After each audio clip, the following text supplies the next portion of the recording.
শতাব্দীর শুরুতে যখন পৃথিবী শিল্প বিপ্লবের ধোঁয়ায় আকাশ ঢেকে যাচ্ছিল, তখন বিজ্ঞানও দ্রুত পাল্টে যাচ্ছিল। নিউটনের মাধ্যাকর্ষণ তত্ত্ব আর মেকানিক্স তখনও সর্বেসর্বা। পৃথিবীর গতি, গ্রহের কক্ষপথ, এমনকি আপেলের পতন পর্যন্ত নিউটনের সূত্রেই ব্যাখ্যা করা হচ্ছিল। মানুষ বিশ্বাস করত প্রকৃতির নিয়মগুলো চিরকাল একইভাবে কাজ করবে। সময় ও স্থান যেন মহাবিশ্বের অবিচল মঞ্চ, যেখানে ঘটনা ঘটবে কিন্তু মঞ্চের কোনো পরিবর্তন হবে না। কিন্তু সেই দৃঢ় মঞ্চের ফাঁকে ফাঁকে প্রশ্ন জন্ম নিচ্ছিল। 18 শতকের শেষে ও 19 শতকের শুরুতে আলোর প্রকৃতি নিয়ে গবেষণা চলছিল প্রবল উদ্যমে। ম্যাক্সওয়েলের তড়িৎ চুম্বকত্বের সমীকরণগুলো স্পষ্ট করে দেখালো যে আলো আসলে একটি তড়িৎ চুম্বকীয় তরঙ্গ, যার গতি একটি নির্দিষ্ট মানে প্রায় 3 লাখ কিলোমিটার প্রতি সেকেন্ডে। কিন্তু বড় সমস্যা হলো এই গতি কোন ভিত্তিতে নাপা হচ্ছে। সেই সময়ের বিজ্ঞানীরা ধরে নিয়েছিলেন যে মহাবিশ্বে একটি অদৃশ্য মাধ্যম আছে, যাকে বলা হতো ইথার। আলো নাকি এই ইথারের মধ্যে দিয়েই ছড়ায়। পৃথিবী সূর্যের চারদিকে ঘুরছে, তাই ইথারের তুলনায় আমাদের গতি পরিবর্তন হয়। যদি তাই হয়, তবে বিভিন্ন দিকে আলোর গতি এক নয়, দিকভেদে সামান্য পার্থক্য থাকার কথা। এই ধারণা যাচাই করতে 1887 সালে মাইকেলসন ও মর্লি একটি বিখ্যাত পরীক্ষা চালান। কিন্তু ফলাফল সবাইকে হতবাক করে দেয়। যেই দিকেই মাপা হোক, আলোর গতি সবসময় একই। এখন প্রশ্ন হলো, যদি পৃথিবী সত্যি ইথারের মধ্যে দিয়ে ছুটে চলে, তবে আলোর গতিতে দিকভেদ থাকবে না কেন? ইথারের অস্তিত্বের কোনো প্রমাণই পাওয়া গেল না। বিজ্ঞানীরা অস্থির হয়ে উঠলেন। নিউটনের স্থির সময় স্থান আর ইথারের ধারণা যেন ভেঙে পড়ছে। এই অস্থির সময়েই মঞ্চে এলেন এক তরুণ পেটেন্ট অফিসার, আলবার্ট আইনস্টাইন। 1905 সালে মাত্র 26 বছর বয়সে তিনি প্রকাশ করলেন একটি বিপ্লবী গবেষণাপত্র, যার শিরোনাম ছিল on the electrodynamics of moving bodies. পরবর্তীতে এই তত্ত্বকে বলা হয় স্পেশাল রিলেটিভিটি বা বিশেষ আপেক্ষিকতা। আইনস্টাইন সাহস করে বললেন, ইথারের কোনো প্রয়োজন নেই।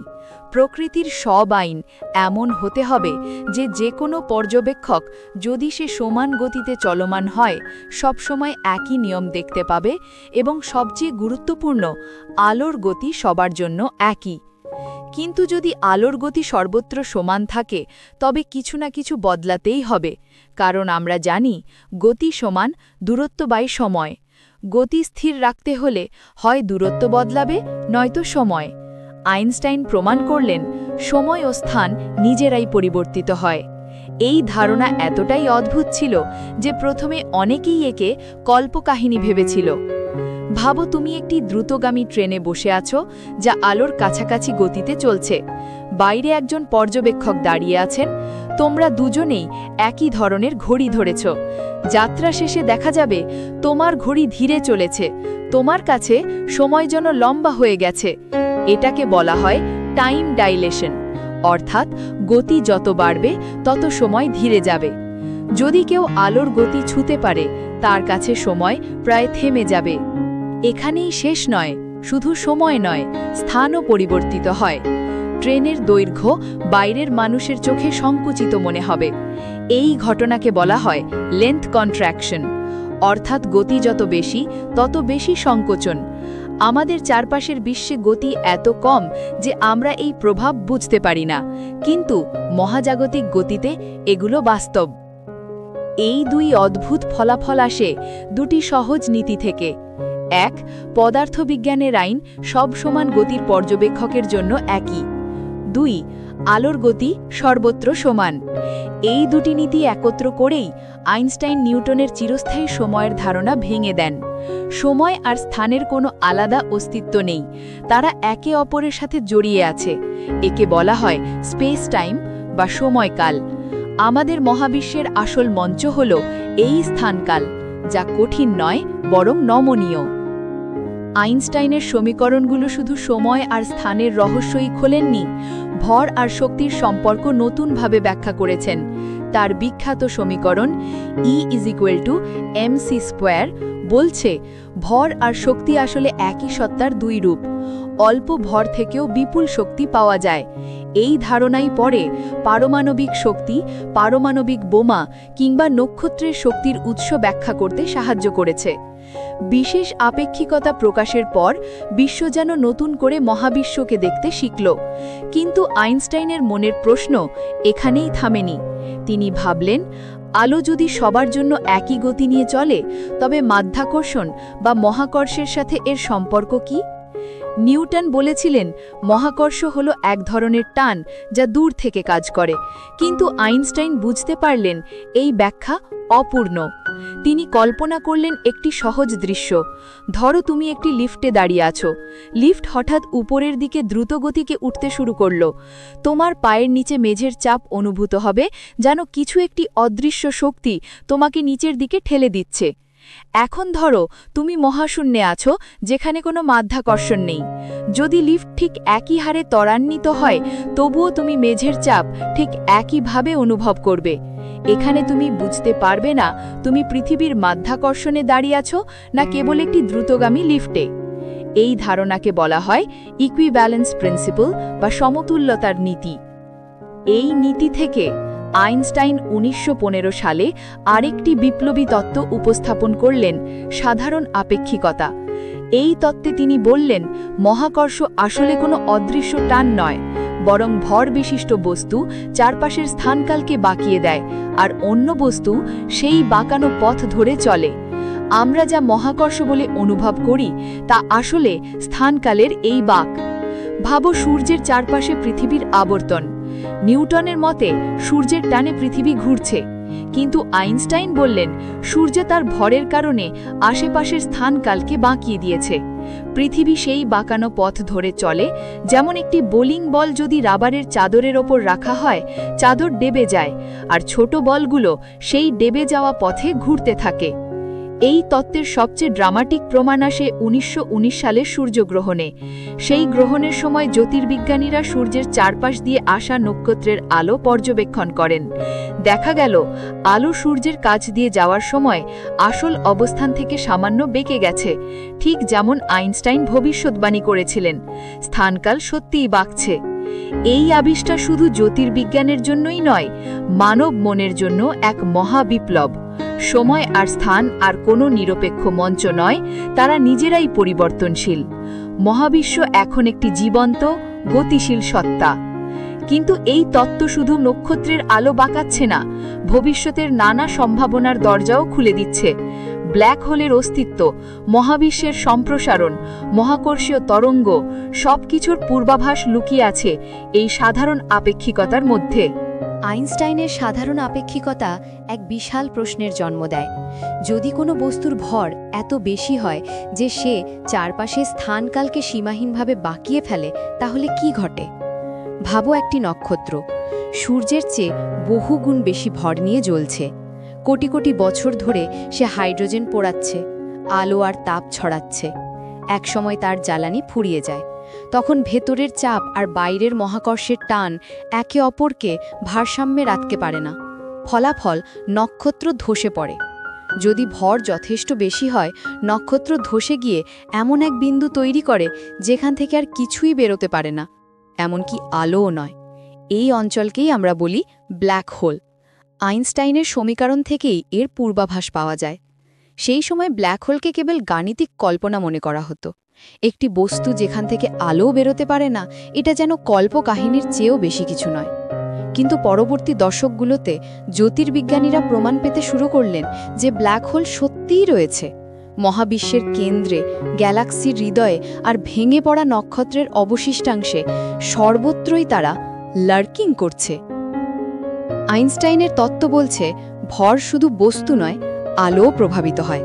আমরা সাধারণত ভাবি আলো সোজা পথে চলে, কিন্তু যদি স্থানকাল বাঁকানো হয় তবে আলো সেই বাঁকানো পথ ধরে যায়।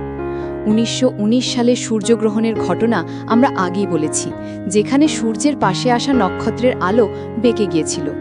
কিন্তু এরপরেও অসংখ্য পর্যবেক্ষণ দেখিয়েছে আলোকরশ্মি বিশাল ভরের কাছ দিয়ে গেলে বাঁক খায়। গ্যালাক্সির ভর এত বিশাল যে তারা পেছনের নক্ষত্রের আলোকে বাঁকিয়ে দেয়, আর আমরা দেখি যেন একই নক্ষত্র আকাশে অনেকগুলো হয়ে গেছে। এই ঘটনাকে বলে গ্র্যাভিটেশনাল লেন্সিং। ভাবো, মহাবিশ্ব নিজেই যেন এক বিশাল টেলিস্কোপ। স্থানকালের বাঁক আমাদের দূরের নক্ষত্র আর গ্যালাক্সি দেখতে সাহায্য করছে। সময়ও মহাকর্ষের প্রভাবে ধীর হয়, যাকে বলে গ্র্যাভিটেশনাল টাইম ডাইলেশন। ধরো, দুটি ঘড়ি আছে, একটি পৃথিবীর পৃষ্ঠে আর একটি মহাশূন্যে পৃথিবী থেকে দূরে। পৃথিবীর ভরের কারণে পৃষ্ঠে স্থানকাল বেশি বাঁকানো, ফলে এখানে সময় একটু ধীরে চলে। মহাশূন্যের ঘড়ি তুলনামূলক দ্রুত চলে। আজকের দিনে এই প্রভাব শুধু তত্ত্ব নয়, প্রযুক্তির জন্য অপরিহার্য। আমাদের জিপিএস স্যাটেলাইটগুলো যদি সময়ের এই আপেক্ষিক পরিবর্তন হিসাব না করত, তবে কয়েক মিটারের বদলে কিলোমিটারের ভুল দেখাতো। অর্থাৎ আইনস্টাইনের আপেক্ষিকতা শুধু দূরের নক্ষত্র নয়, প্রতিদিন আমাদের হাতের মোবাইল ফোনকেও সঠিকভাবে কাজ করায়। আইনস্টাইনের তত্ত্ব আরও এক আশ্চর্য সম্ভাবনার কথা বলেছিল। যখন বিশাল ভরের বস্তু, যেমন দুটি ব্ল্যাক হোল, একে অপরকে ঘিরে ঘুরতে থাকে, তখন তারা স্থানকালে ঢেউ তৈরি করে। এই ঢেউ মহাবিশ্বে ছড়িয়ে পড়ে। একে বলা হয় গ্র্যাভিটেশনাল ওয়েভস।